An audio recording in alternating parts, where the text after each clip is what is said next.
to our second webinar in the Democracy Rebooted Classical Concepts for Contemporary Times series. My name is Danica Floyds. I'm one of the co-conveners of the PSA's specialist group for participatory and deliberative democracy. And we, that is Hans Eisenbaum, Sonja Busu, Anastasia Deliberative, and myself are co-organizing this series with the ECPRs and the APSA's Democratic Innovations groups, represented by Nicole Kuratu, who's also here today, and Dana Bouvet. We're very pleased and honored to have Graham Smith here today to revisit with us the concept of democratic innovations. He will be interviewed, questioned, investigated by Shana Almeida and Lala Muradova. And both will also take over the moderation of the discussion, introduce themselves, and confront Graham with the partly crowdsourced questions, who will range from the future of contemporary democracy to his backpack. We will see about that. I'm not going to say much more at this point, but just hand over to you. We're very much looking forward to this. The digital floor is yours. Okay, fantastic. So thank you very much, Danica. First of all, thanks a lot to the organizers for convening this webinar. I'm extremely happy to be here. So my name is Lala, and I'm a political scientist and PhD candidate at the University of Leuven in Belgium. And I have Shana Almeida here with me, who will be my conversation partner. Shana is an assistant professor in the areas of politics and race at Ryerson University in Toronto, Canada. Her research and teaching contributions are informed by over 6 years as a senior political staff in Toronto's municipal government. Professor Almeida's current research project focuses on the role of consultation and addressing racism and racial barriers. And we will be in conversation with the one and only Graham Smith today. Graham is a leading scholar of democratic theory and practice, and his work has been a source of inspiration for many of us.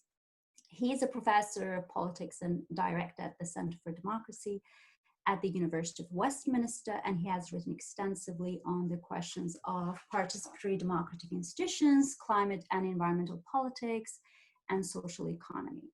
And he has a new forthcoming book called Can Democracy Safeguard the Future? So what we're going to do with Shana, we will be going back and forth with our questions to Graham. And my first question is about the term of democratic innovations. So, I mean, we can say with confidence that democratic innovations field has grown tremendously, right? Both in depth and breadth in recent years. So it has flourished since its early founding texts, one of which was your own work, Graham. Your book, 2009 book entitled Democratic Innovations, Designing Institutions for Citizen Participation. So your book has been influential and key in shaping the field with its rich analytical framework for evaluating different participatory institutional designs and the implications for democratic theory and practice. But I think it also was influential in kind of popularizing the term of democratic innovations. So consider this curious observation. So if you go to Google Scholar and you just search for the term of democratic innovations, for the period of 11 years, just before Graham's book was published, so let's say between 1997 and 2008, you will get, for the term of democratic innovations, you will get 941 items. That's like articles, working papers, books, and book chapters. If you look into the same period, so 11 years after Graham's book was published, you will get, for the term of democratic innovations, 3,700 items. So it's almost fourfold increase in the study and mention of the word. So of course, establishing causality would be a bit difficult and would require more sophisticated statistical analysis, but I think these numbers already show that after Graham's book was published, there was like a surge of interest and study of democratic innovations. That brings me to my first question. So I would be interested to know what you think about the term and whether your thoughts have changed about this term since you wrote a book in 2009. So do you think about the term the same way you did back in the past? And if so, what are democratic innovations and what are not? Or if not, are there other terms which you think are better fitted to capture the rich ecosystem of older and newer forms of participatory and deliberative processes? Okay. Okay, thanks for that. And thank you to the organisers for putting this together and to inviting us to this space. I'm very honoured, thank you. So it's really hard to think back to 2006, 2007, 2008, when I was writing the book. The term in many ways is actually, it's got a life of its own now. It's nothing to do, it's the, I wrote a book which is kind of, that term has captured people's imagination. And I guess when I was writing the book, I was trying to find a term which I thought would resonate. I don't think I quite realized how much it was going to resonate, but in retrospect, if you've seen the recent handbook by Stephen Elster and Oliver Escobar, I've actually, I can't say I've turned my back on the term, that would be too much, but I've kind of pointed out that I think as a political science concept, and I want to say a difference between a social science concept and its use practically, but as a social science concept, I think it's deeply problematic. And that's for two reasons. One is because democratic is more than participatory. And when I was talking about democratic innovations in the book, it was about participatory processes. So it kind of overclaims there are all sorts of democratic institutions that aren't participatory. And the second is, I think there's a problem with the term innovations, which tends to mean we focus on new things. And I think the focus of the new is always slightly problematic in social science. We're always chasing that new idea, that new process. And I think that means we don't spend enough time looking at established processes. So apart from the term democratic and apart from the term innovations, I think it's a fantastic concept. Okay, fantastic. That brings me to my probing question, which, yeah, well, from the Twitter actually. So do you think there's kind of conceptual difference between singular form of democratic innovation and its plural form? So is there any difference between when we talk about the democratic innovation or a democratic innovation and democratic innovations in general, like in plural? Well, again, it depends. If we're using democratic innovations to specify participatory processes, then obviously there are many of those. I should have said actually that the term I would prefer is a participatory democratic institution, but that's just nowhere near as sexy as the term democratic innovation. I mean, it just doesn't cut it in the same way, but it's actually more accurate. So I think there are democratic innovations, I think, is pointing to the variety of different democratic spaces for participation, which offer the opportunity for participation or deliberation or contestation, however we want to think about it. Democratic innovation, I think, is something that lots of people are engaged in outside of participatory processes, and that's about, let's say, changing the structures and practices of democracy. So I think there is a difference there, and I think we also underplay here the importance of practitioners in our area of study, and activists in our area of study. We're often very far behind what's going on in the field. And so I sometimes feel that we're sort of trying to catch up as quickly as possible and try to understand these new, let's call them democratic innovations, these new participatory spaces, and looking at these people who are doing democratic innovation, who are trying to innovate with those practices. So I think, yeah, those terms can be distinct from each other. And I think the plural one is trying to capture the variety of different spaces. Okay, thanks, Graham. And now over to you, Shana, for your question. Hi there. Yeah, I want to thank the organizers as well for inviting us to do this. This is a really great opportunity. I got to confess first that I'm not a democracy scholar. So if you're going to throw people my way and say, like this person says, I have no idea what you're talking about. So yeah, so my sort of questions are built around me being in politics for what seems like eons, and then my PhD research after that. So my first question is about the relationship between innovation or innovations, exclusion and inclusion in political decision making. So the question I have is, how does innovation in theory and in practice take into account the dynamics of exclusion and inclusion, specifically from a critical race, intersectional feminist perspective? And then I have a follow-up about why I'm asking this question, but I'm just curious about your thoughts around innovation, exclusion, and inclusion from a critical race. No, I think that's a really, really interesting question. I'll start. I mean, this area of study, if you look at I should have said earlier as well that, you know, the book captured people's imagination, I think, because I brought lots of different things together, but there were plenty of people writing interesting stuff in this area way before I was active in it. And if you've looked back to the people who were the early kind of writers, people like Carol Pateman and people like Jenny Mansbridge, I mean, questions about inclusion and exclusion, I think, are really critical to their work. Interestingly, the first piece that Carol Pateman wrote, which was on participation in democratic theory, she didn't talk much about feminist and race issues, but actually in her later work, they kind of came back really strongly. So she's actually recently been quite critical of participatory and deliberative Democrats not having a critical enough account of inclusion and exclusion, and rather not really engaging with issues of systematic gender and race inequality. So it's quite interesting that one of the people who was the founders of this kind of area of study herself feels that this area hasn't done enough work.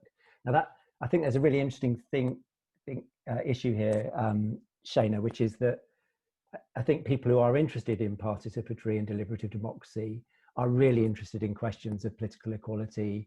I mean, that's issues of inclusion and exclusion. The question is the extent to which they have a sophisticated enough understanding of that. So I think there are really strong commitments, both, and I'm saying that both as an academic and as a practitioner. So I think one of the driving principles of people working in this field is political equality, is the desire to challenge political exclusion. Whether or not we have, as I say, whether or not we've developed sophisticated enough perspectives on that is another matter. And I think particularly, so I'll give an example. I do a lot, as many of you know, I've been doing a lot of work around randomly selected mini publics and the kind of citizens' assemblies, where there's a real strong rhetoric of kind of saying, well, as long as the participants mirror in a descriptive sense the broader population, then we've achieved equality. We've kind of overcome that kind of systematic exclusion. But I think that misses the play in two ways. One is that, as we know from plenty of studies, you often need a critical mass of people from excluded communities to actually enable them to develop their confidence or capacity to make critical to actually have an impact on processes. And secondly, it's a question about whether or not what are often now presently marginal discourses are recognized by the broader public. So I think there's so a long-winded answer to your question is, I think the desire is there to deal with questions of political equality and political inequality and exclusion. Whether or not we've got the right ways of thinking about it at the moment, both as practitioners and as academics, I'm not sure. But I'm sure you're going to give me I'd be interested to know what your sense is as someone who you say you're coming into this field. Yeah, I mean, so I like your idea about we are focusing on the new as innovative when the old might be. So critical race and democracy, there's been tons written over decades or beyond. So W.E.B. Du Bois has written about critical race and democracy. Stuart Hall has written about it. Angela Davis, Ruthie Wilson Gilmore, James Baldwin. So it's not like the intersections of critical race, intersectional feminism, and democracy are lacking. It's that they're not being introduced into political science in the way that they should be. So for example, in Canada, political science is overwhelmingly a white field. And those analyses are not being brought in because of race, right? So the reason why I ask this perspective is because, for your perspective on this, is because in practice. So my research is about inclusion and exclusion, sort of, but the city of Toronto, where I used to work, they're known as the beacon of democracy, right? And so in this political moment, I think democracy can't be divorced from multicultural populations, however you want to call them. So the city of Toronto is over 50% racialized folks. And right now, they're known as a sort of beacon of democracy because of the participatory processes that they have and because of political inclusion in that way. But what Bell Hooks has talked about and Yasmina Bibijan has talked about is that it doesn't pay attention to outcomes. And I know that you've written about that. So my study was about the actual outcomes. So in the city of Toronto, two things happen. Just the presence of racialized and Indigenous populations in political processes allows the city of Toronto to regurgitate that it is the beacon of democracy. So presence of these groups is commodified and spit out to say the city is the beacon of democracy. That's number one. But the second thing that happens is the city articulates itself, and the city is a case study, right? Because Western democracies around the world do this.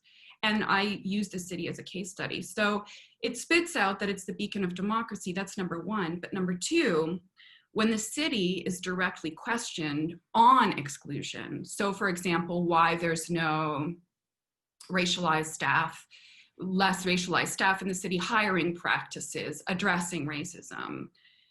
The city, what it does over and over and over again, and I trace this from the 1970s to today, is folks come in and talk about how racist the city is in terms of hiring practices, in terms of political decision-making, and so on and so forth.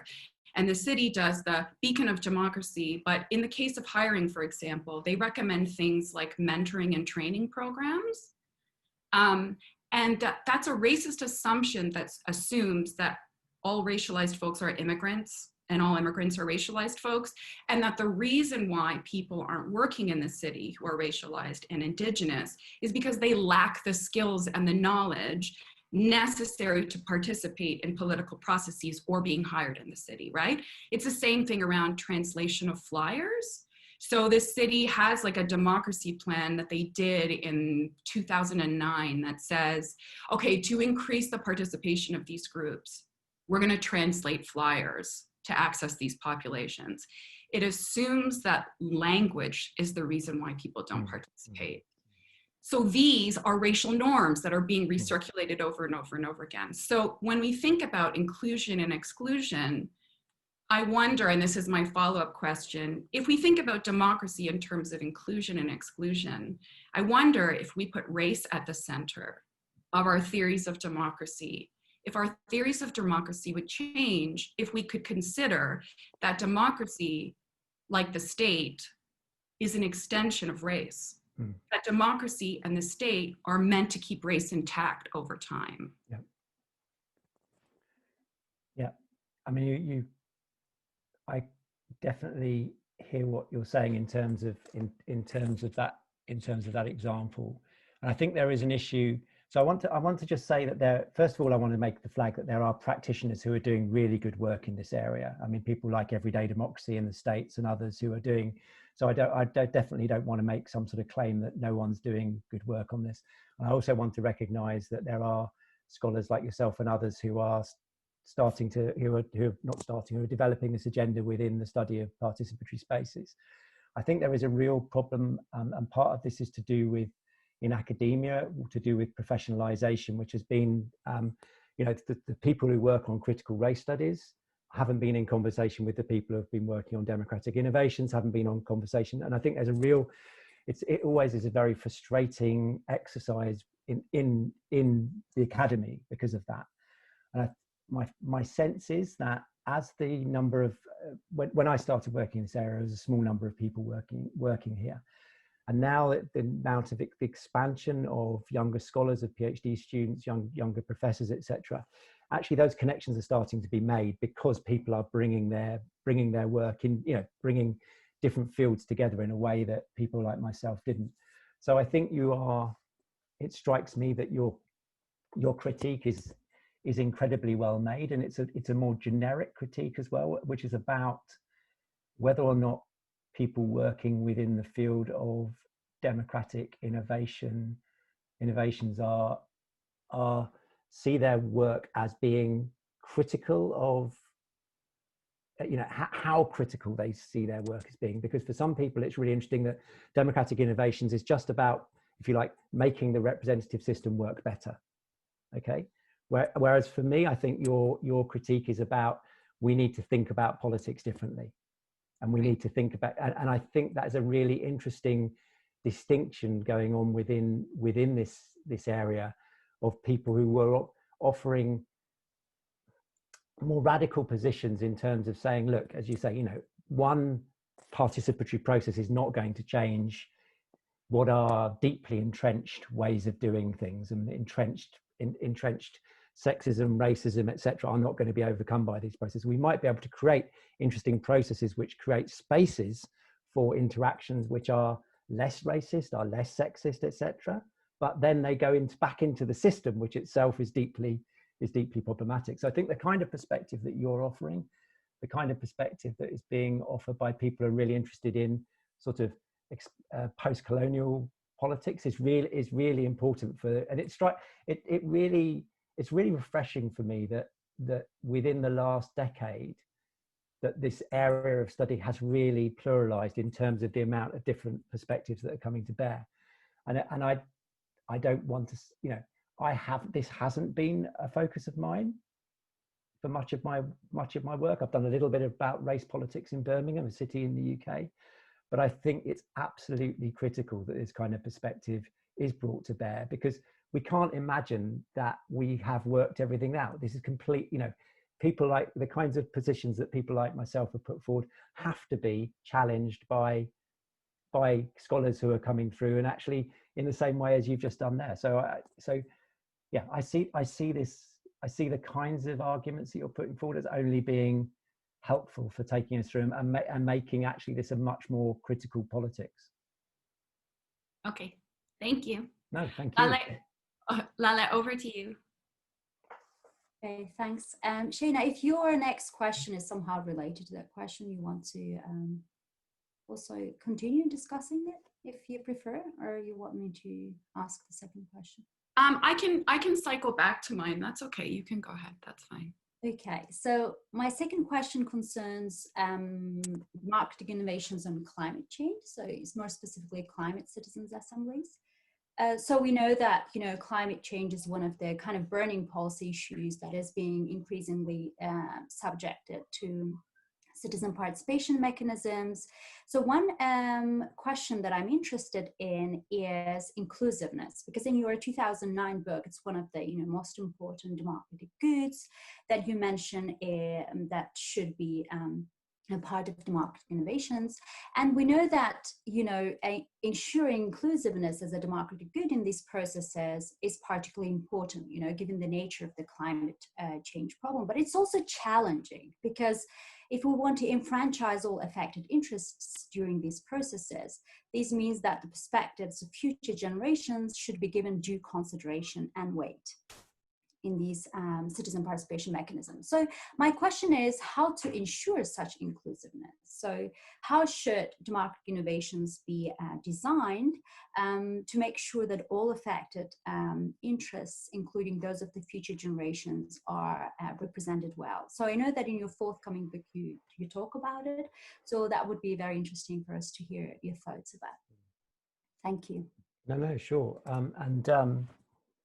Yeah, it's interesting because Shana's question is so focused on one aspect of inclusiveness and how we conceive of that, both in terms of process and in terms of outcomes, and yeah, you're raising another dimension of this. So first off, the obvious is we cannot include future generations in our decision making, so we're obviously looking for second best solutions.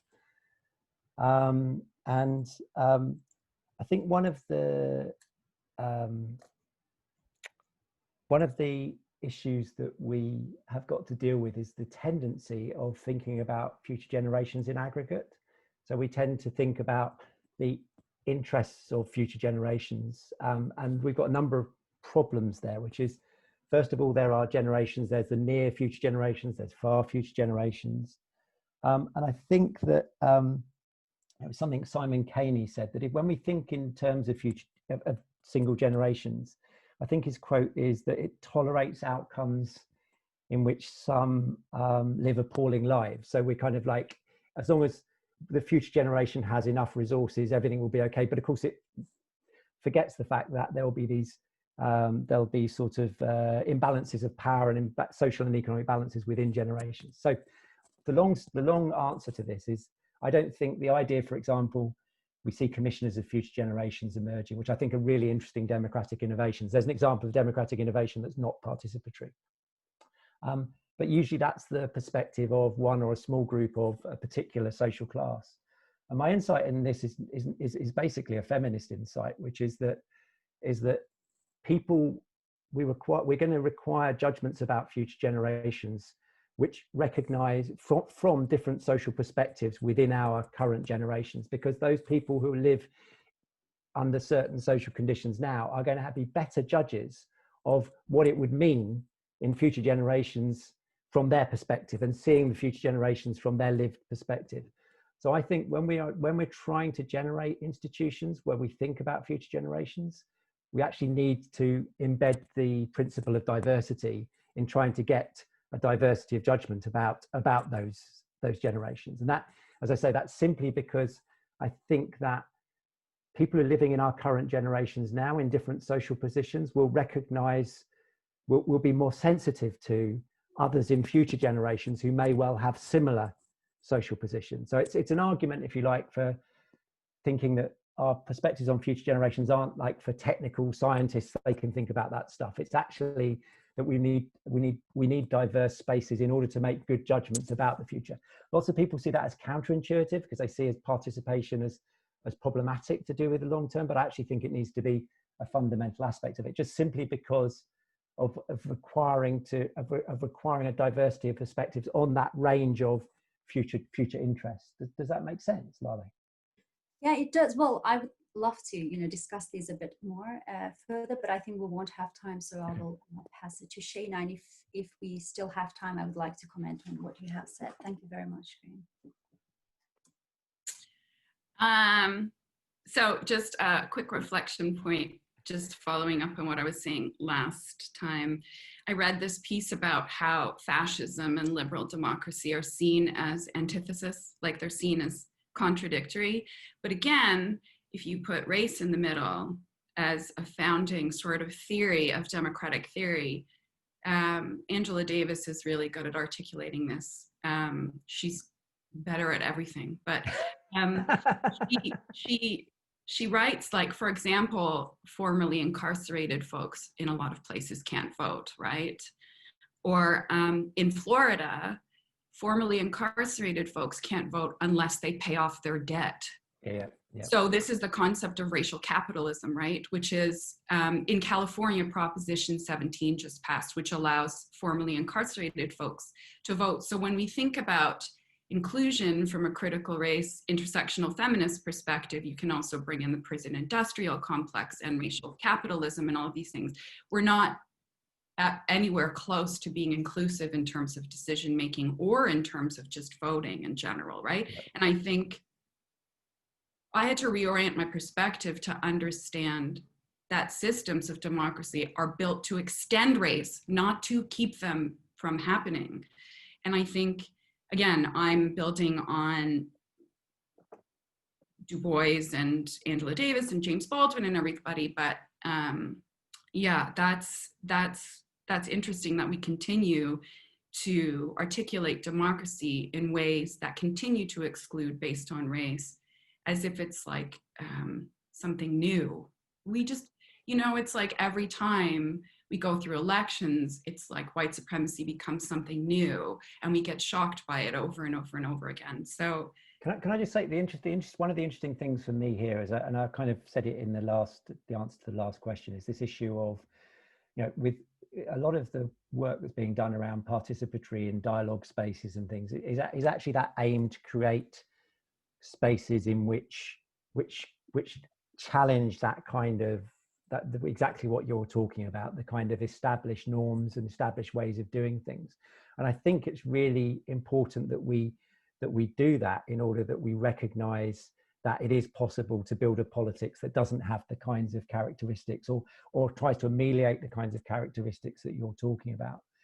The issue is, and I say it again, is that these are often isolated spaces in a broader politics, which you've just described. And I think one of the overreach that can happen within our community is the belief that by designing those kind of spaces or putting those kind of spaces in practice, that's enough.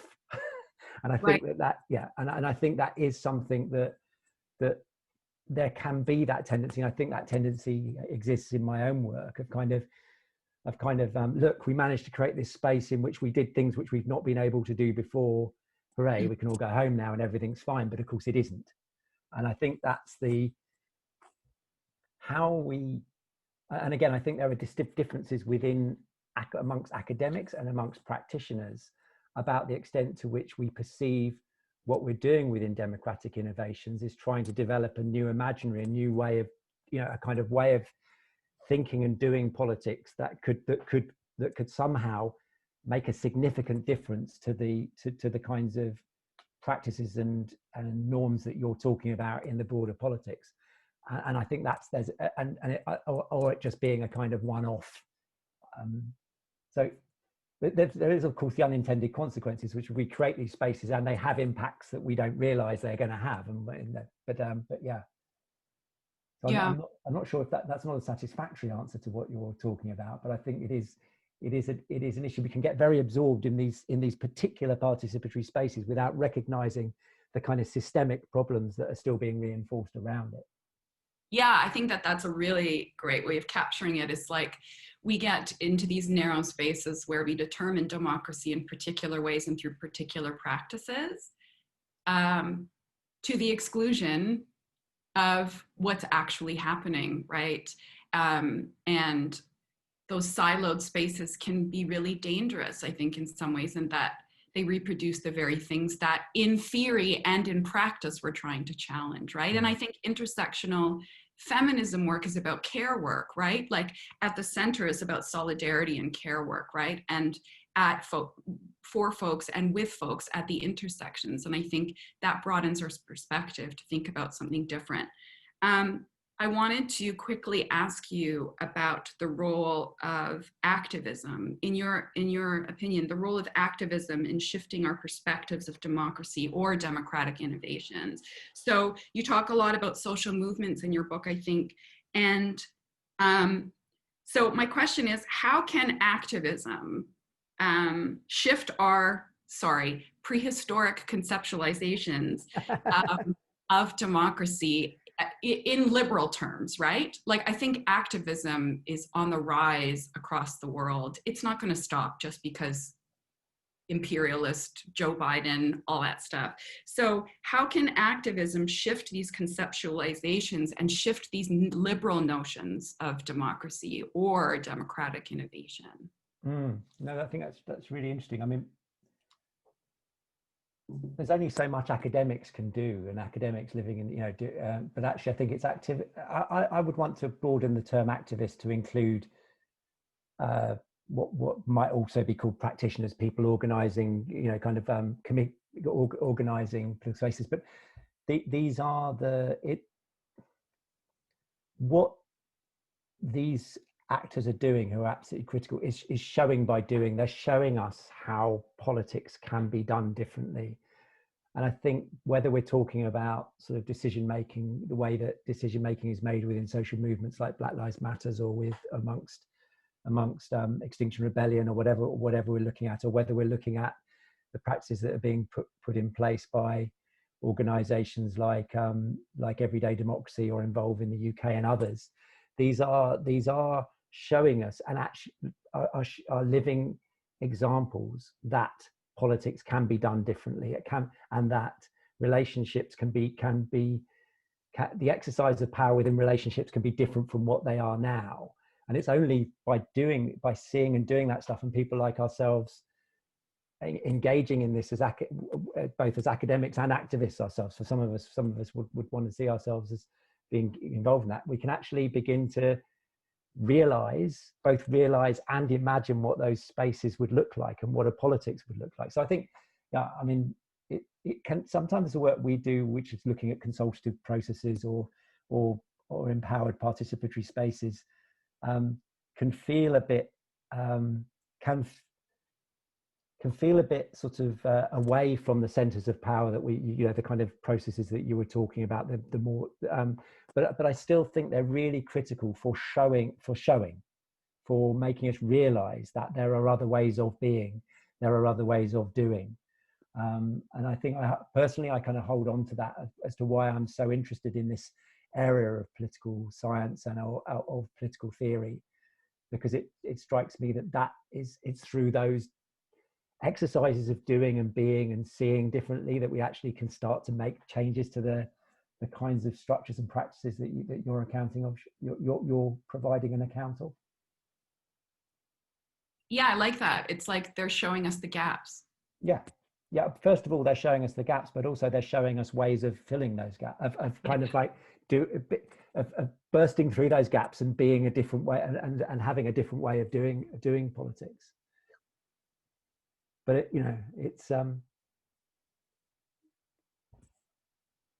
it's because I spend so much of my time looking at practices which are actually generally really kind of infusing and politically, I can sometimes lose sight of what you've just been describing, the kind of what's around it, and I think that's that challenge of bringing what we do on a day-to-day basis as activists, as practitioners and academics into that sort of critical, having both the practices and the understanding in order that we can take our thinking forward and we can take our doing forward. I think it's absolutely essential. Agreed. This isn't, yeah. That's my response. Agreed. So I'm just looking at the time, and I think, Lala, if you wanted, did you want to ask another question? Did you want to sneak another question in? No, well, I do have millions of questions, but I think we're running out of time. So shall we just take questions from the? Sure. I think everyone will be happy to stay for 2 or 3 hours if we want to carry on. Yeah, I mean, this is. I mean, we've got nothing else to do. Exactly. Right? So if folks have questions, you can raise your hand in the, or you can write to me. There's a button where I don't know where. Shana, there are already some questions, I think, in the oh, is there? chat. So there was a question from Oliver, for example. Does he want to? Oh, you mean in the chat? Yeah. Okay. Are we kind of assuming? Okay. Yeah. So Oliver writes, are we kind of assuming here that democratic innovation is wedded to the liberal conception of democracy? I don't think that's the case. For me, the value of the term is in how it cuts across various models of democracy. Yeah, I think that's a really interesting, Oliver's absolutely right in the sense that, and one of the things that I certainly tried to do in my work was say that we shouldn't think about democratic innovations from one particular theoretical perspective. The question, so I agree with him that there's there are all sorts of, you have a radical politics of democratic innovation, etc. I guess I was thinking about how these participatory processes that are often where the intention may be radical then comes into contact with existing liberal structures and liberal practices, and then and we're all kind of familiar with that kind of problem. So I think that fits sort of with what I was saying about the idea that these can be spaces of showing and doing that are different and a different way of doing politics, but then they are often submerged into unfortunately submerged into different political practices. And that's one of our roles as activists, as academics, to actually understand that process and begin to give an account of that process. Okay, thank you. Does anybody else have a question? So Oliver wants to come back at me. Oh, does Yeah, Oliver want to? if I could, just briefly, yeah, and thanks, Graham, and thanks all for the session. So I suppose, I mean, Graham, I wonder if this has something to do with the stage we are at in this field, which is, it's almost like a stage where a field that has very strong roots in normative theory is encountering the brute forces of reality and discovering its own bounded rationality spaces, right? And so we are in that moment, we are living through it. We are beginning to discover the tensions and the frictions. We knew some of them, we're discovering new ones. And I just wonder to what extent some of these questions have to do, some of the questions about the gaps, as well as the shape that the field is taking, have to do with the early stages of a field that is still kind of finding its way. Yeah, I think that's right, Oliver. And if you know, we all got very excited when we were sort of looking at these participatory spaces and did more and more work, lots of work on their internal dynamics and how participants interacted, and found it all really wonderful that not wonderful, not always wonderful, discovered the conditions under which this worked well, and then have become a bit more realistic in realizing, oh, how are they embedded within us systemically? So I think that's right. I think what I was trying to get at with my point was that, you know, that unfortunately the more I've studied these spaces, you know, the work I've done with Joan Font on cherry picking and those sorts of things have made me even more sure that the work that we need to be doing, much more work on that relationship between the participatory space and public administration, which is not as much fun in many ways as focusing on the kind of really exciting participatory politics. But actually, we need to do the hard yards now and have much more well-developed theories of the relationship between participatory dynamic and bureaucratic dynamics, just to give just as one example. Okay, so I think the next question is from Gianluca. Hi there. Hi, Graham. Hello. I just want to follow up Shana. I mean, there is here a debate between a form of participation, which is pretty much in the Republican tradition, and what the issues of liberalism and liberal democracies are all about. There is people like myself in law schools are actually interested in a participatory deliberative democracy. I found a way of pretty much contributing, which is the deliberative constitutionalism approach, which pretty much started from Canada, actually. Oh, you froze. Sorry, you froze. Go ahead. Hello? Yeah, you froze. Now you're okay. Okay. Sorry. I mean, what is the role of law? I got a very good example. As also an Italian, I live in the UK, work in the UK, and there is a very horizontal movement, social movement called 5-Star Movement, which is very participatory, very bottom-up, and they've been around for a while. And the last election, they won the election. Mm-hmm. The first thing they did, and now as someone very, very enthusiastic like myself, did something I hadn't thought before. And they actually put in the law and passed through the parliament an Italian, the very first time, basic income. Okay, you want actually people to be participating as the way propounding, make sure they got everyone former equality in the material side. So no, all the problem with the women not participating, immigrants. So make sure everyone got a basic income. And the way they did it is not just by activists. They've been activists all their life, and I've been activist all my life, making sure through the law that they actually give people, first and foremost, the most important material resources. And you could imagine, going back to the law as important, as just a tool, of course, think about the civil rights movements. The most important achievement has been by, in the US. I can go on, all the literature. And so I'm not sure what is your thinking about that. And now going and focus, not just the Constitution itself, but in terms of tools we got at our disposal in making sure that the actual kind of outcomes also got some lasting effect, if you like. Yeah, no, I think what's exciting about this sort of recent wave of writing and thinking and doing around participatory and deliberative democracy is the fact that there are these contributions coming from very different disciplines. So I'm no legal scholar. One thing I would say about this is the law can only take us so far, and I mean it can do very important things. But I've noticed, for example, there are a number of countries and a number of states which now have laws that require certain types of participatory processes, so participatory budgeting or whatever. But actually, what's done in the name of the law is often substandard, is often not done well. And so I don't think a law is, you know, law is part of the equation for what of the development of a more sort of participatory and deliberatory I can't even speak now, deliberatory process system.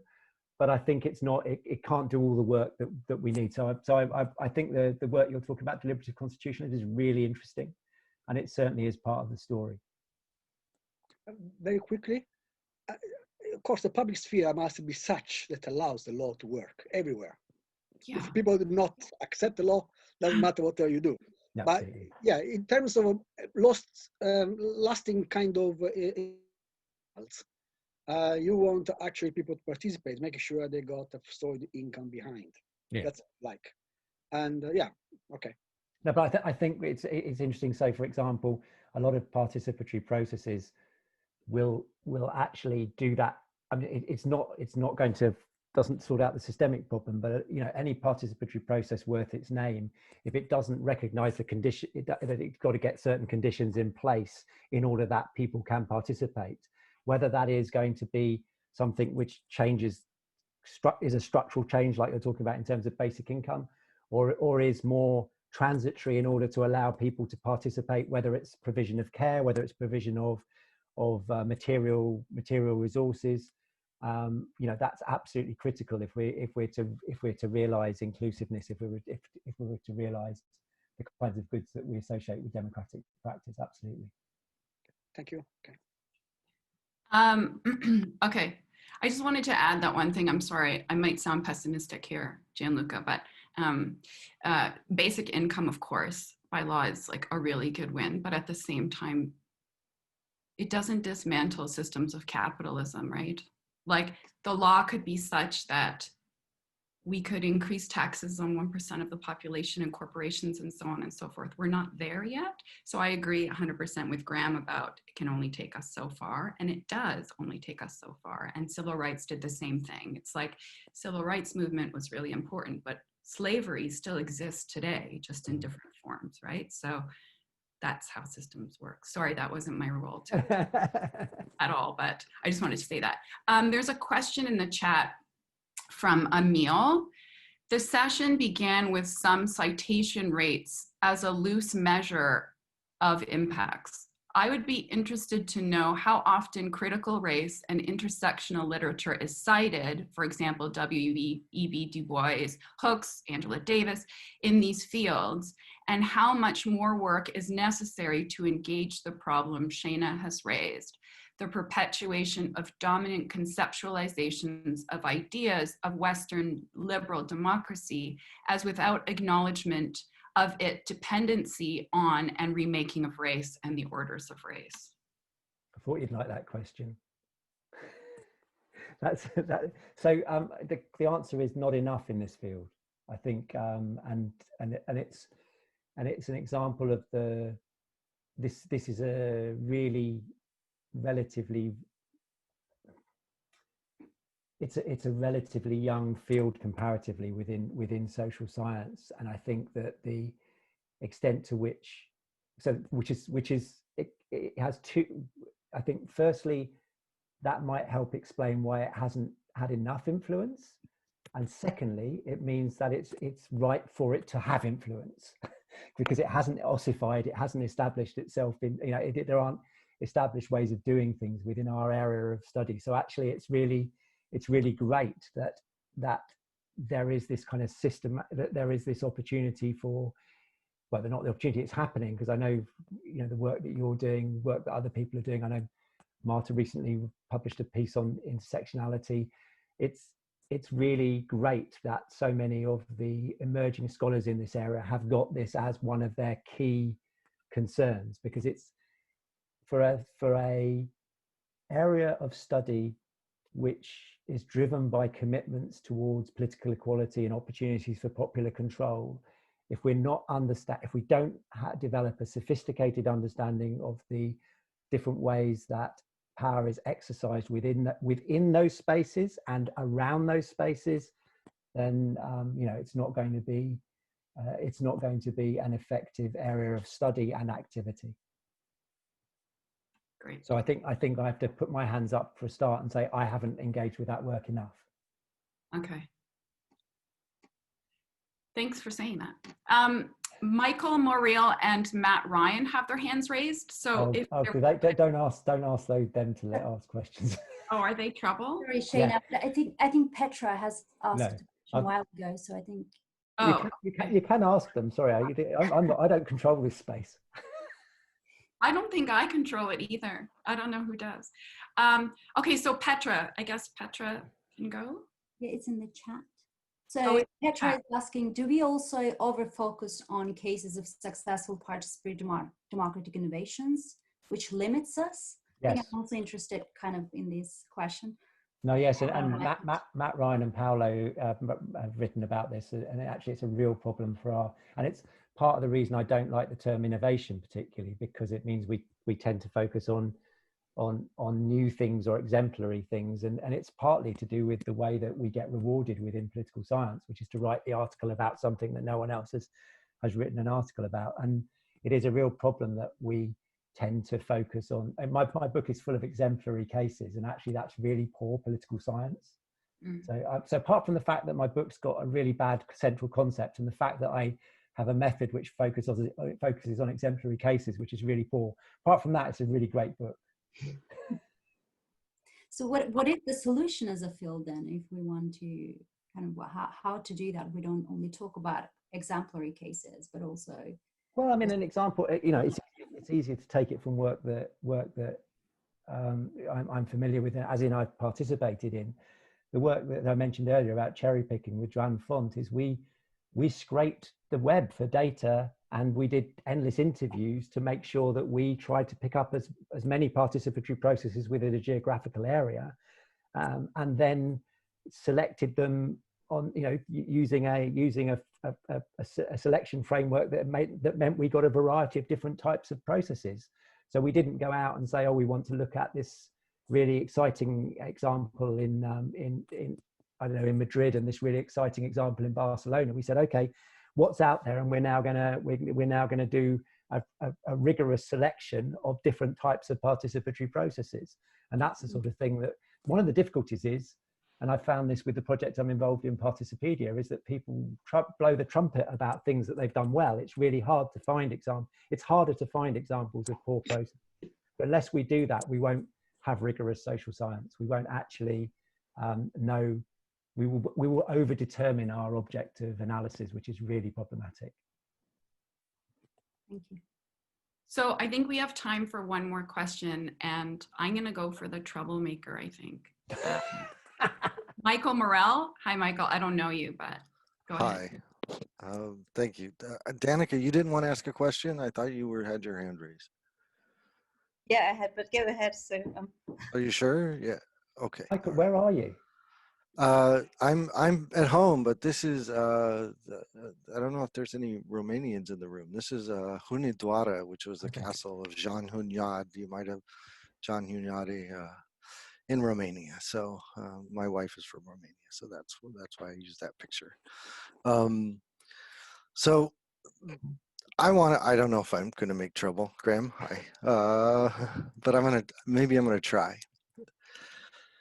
One of the things that kind of runs through some of the questions, I think, and it's something I've struggled with myself, so it's something I'm really interested in, is we oftentimes have a difficulty distinguishing between our evaluation of democratic innovations and the outcomes we really hope that they pursue. And this has come up because I've worked with John, who's walking in his frame, that I've noticed with the Citizens Initiative reviews, that everyone loves democracy. You say, we're going to do democracy, citizen participation, everyone's wonderful and this relates to the administration, right? But when you bring in the experts on one side of an issue to give their expert testimony in a participatory forum, the ones that can tell that they're starting to lose, then they don't like this at all, right? And so what's the issue? The issue is they say they love democracy, but they're judging the process by the outcome. And we see this in various places, but I think we also see it sometimes in our own field. And that we think if we're really democratic, we'll get these wonderful things on climate change, right? And that's and that relates to the activism, that activists are pushing democracy, but they don't really care about democracy necessarily. They want action on climate change. And if democracy means no action on climate change, well, then we don't like it. So how do we make that commitment to democratic innovations that's grounded in some theory of democracy and yet is not connected to our conceptualizations of policy or justice or some sort of thing that if it doesn't do this, well, then it's not democratic? How do we I mean, is it possible? I mean, some people would say that there's no such way to do it, right? So if we don't like it, oh, that's liberal democracy, right? You deal with that issue. No, and sort of, if I go back Small to question. no, I know, and a really difficult one for me, someone who's an activist in various fields as well, the other fields. So the first thing is, you know, as social scientists, then, you know, when I in the 2009 book, I don't have a judgment of the outcomes. I'm actually looking at, do they achieve inclusiveness? Do they achieve popular control? Do they achieve spaces for considered judgment? Are they transparent? So I tried in that book to kind of not be so outcome focused. And I remember looking at Arkon Fung's way of looking at it, and he did have kind of, does it achieve social justice? And so I could have purposely steered clear of that. But I also noticed when you read it, you say, oh, participatory budgeting, which had this structure, oh, and it had social justice outcomes, you know. So I'm quite, and again, when I looked at when I look at mini publics, I'm struck by the fact they tend to have more progressive outcomes. So I think as a discipline, we really need to be careful about exactly what you're talking about, and we need to. I mean, I'm really committed as a Democrat to particular ways of doing things. I also have very strong commitments about what I would like to see done, and I try. And I think the challenge as social scientists is to say, look, we're interested in what happens with these kinds of processes in order, and then we can make some and we value them in virtue of we think they're the right way of doing things. And I have a very strong commitment, both intellectually and as an activist, to that being an important object of concern. And actually, we don't invest enough in our civil and democratic institutional architecture. We just don't, you know. So I see that as an object of my activism as well. Is that kind of of trying to realize and strengthen that architecture. I think it's a reasonable question for people to ask as to whether or not certain types of processes lead to more radical or less radical processes. The danger is, as you start saying, yes, then I am only instrumentally interested in democracy at that point, if it gets to where I am. So for me, I take some of Shana's argument, not all of it, but some of Shana's argument to be that when we are interested in that democratic architecture, we're not interested enough at the moment in how questions of race play out within those spaces, how questions of gender play out in those spaces. that isn't to guarantee, as you say, if we get those spaces right, that we'll see what we want come out the other end. But I also think we've got to recognize that there are other forces beyond the kind of democratic norms that we aren't engaging with, which are structurally problematic.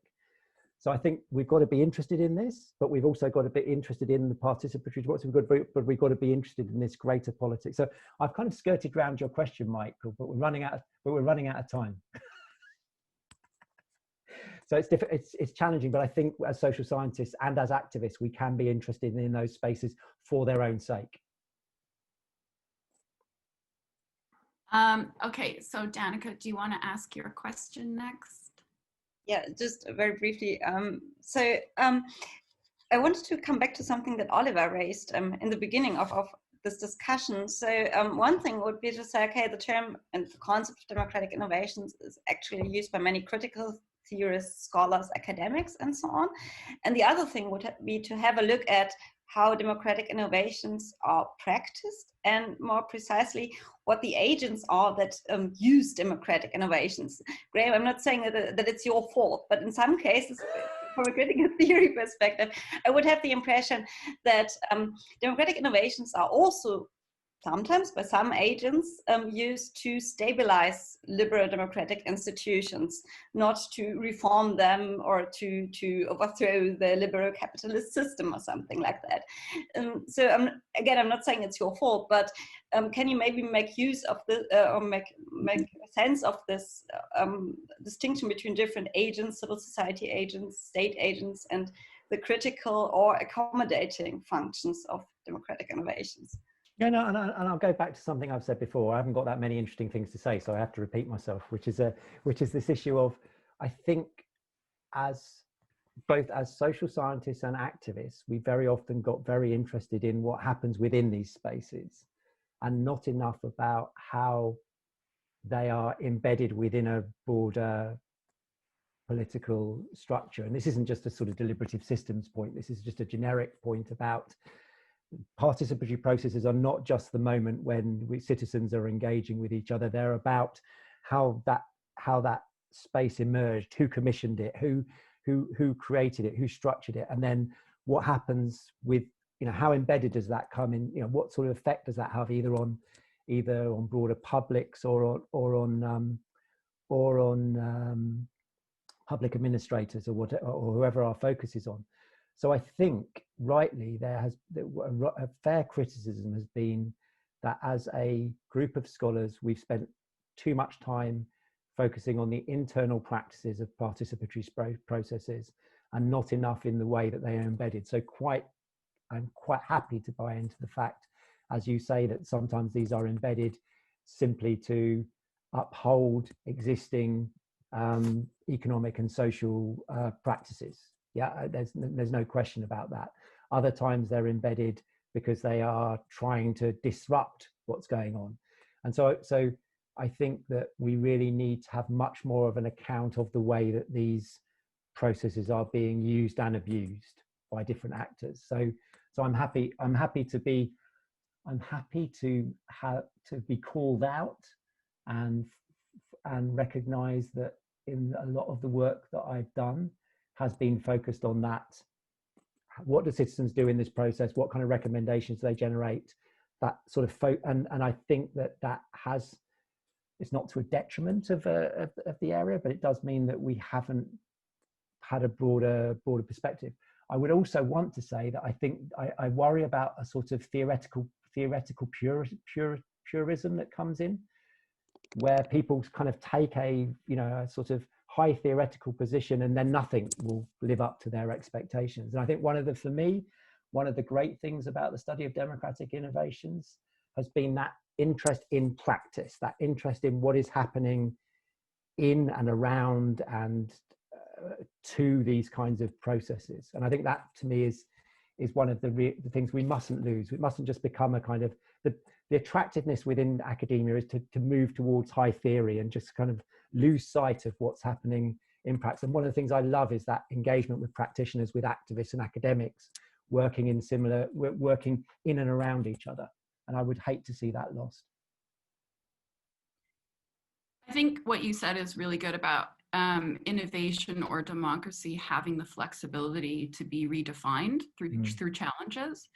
And I think that that's key for any theory, but democratic theory in particular, especially in political moments where decisions are being made for everybody, who is the everybody and who benefits from democratic theory and for what purposes in the first place. And you've touched upon them really well. I think Anastasia, you'll have the last question if you want to go ahead.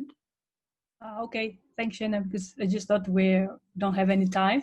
So Graham, I would like to go back to your first answer about how we actually understand and how we conceptualize democratic innovations, because we're actually talking about democratic innovations, you know, as a term we try to understand how we can actually bring citizens back to democracy, engage them in more participatory forms. On the other hand, I agree that's kind of a term which is actually problematic, because when we're talking about democracy, that's what exactly we're talking about. So participation and, you know, citizens standing at the front of politics is what democracy is. It is in essence as a term itself. So it doesn't need any kind of other forms to define it. So probably, perhaps it might be, I don't know, just an idea in your own reconceptualization of that, or perhaps abandoning this term and engaging something else. Probably we're just talking more about new designs, new options in how in current representative democracies we can make this participation more feasible, rather than, I would say, a more substantial approach of what democratic innovation, because that's what democracy is anyway, as a term. The etymology of the term means participation and all this stuff. So I very much agree with you. I'm just trying to see how actually we can understand that in a different way. And thanks very much for this insightful discussion. No, I take that as a comment, which I don't have anything to say. I think it's generally right. I think there is a slight danger that we are always looking for the new practice, though. As I've said that already, and that there are things, you know, we're always trying to, and it's an academic trait, which is to find the new way of doing things and which is somehow exciting, which will get you a good publication, rather than recognizing that quite established ways of doing participatory democracy, and I've got an interest which I haven't spent enough time on sort of participation in cooperatives and mutuals and that kind of work. We don't focus on, we don't look at that, and I don't know why. We don't look at it enough, and so you know, our gaze tends to be a bit limited, is my worry as academics. Okay, so I think that's all the time that we have. Lala, do you want to say anything before we close? Or Graham, do you want to say anything? Yeah, we do have a very important question now. So, I know. So the question is... Sorry, Graham, I tried. What is in your backpack? You know, it's not only my question or Shana's, it's thousands of people's question. Oliver started this. Yeah. I think I made a response to somebody is what goes in the backpack stays in the backpack, and that's it. Okay. Okay, great. Sorry. Go ahead, Danica. Go ahead. Okay. Then I just wanted to say on behalf of the organizers and the conveners, thanks so much to all three of you, to Graham, Lala, and Shana, for doing this, for having this great conversation. It was fun to have you here, and I think everybody enjoyed the discussions very much. The next webinar will be on adversary democracy with nobody less than Jane Mansbridge on the 23rd of November. So watch our space. We're going to post it and inform you about all the details in a couple of days via Twitter and all available resources. And we're very much looking forward to seeing you there again. Thanks so much for participating. And thank you. Can I just say thank you to Lala and to Shana for spending the time and actually interrogating me. That was really difficult, but great. Thanks. Thanks, everybody. Thank you, everybody. Thank you. Bye-bye.